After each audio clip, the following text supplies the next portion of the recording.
Dating Congressman Mike Defensor hindi isinasantabi ang posibilidad na magsampa ng kaso laban kay National Bureau of Investigation Director Melvin Matibag.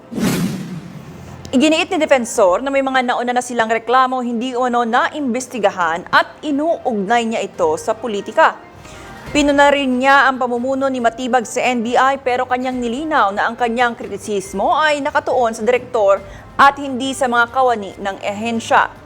Kinwestiyon din ni Defensor ang plano ng Office of the Ombudsman na gawing state witness si former DPWH Secretary Manuel Bonoan kaugnay ng mga kasong may kinalaman sa anomalyang flood control projects. Siya yung head ng agency na involved sa corruption. Siya yung pinuno. Mismo si Senator Ping Lacson, si Yusek Bernardo nagsabi na siya mismo nag-ayos ng ibang pondo. Dahil sabi ni Yusek Bernardo, akin yung 51 billion. Kanya yung 30 billion kay Secretary Manny Bunoan. So paano yun? Tapos lahat ng mga flood control scandal galing sa kanyang ahensya. Hindi ko talaga maintindihan paano magiging state witness yung ganong tao.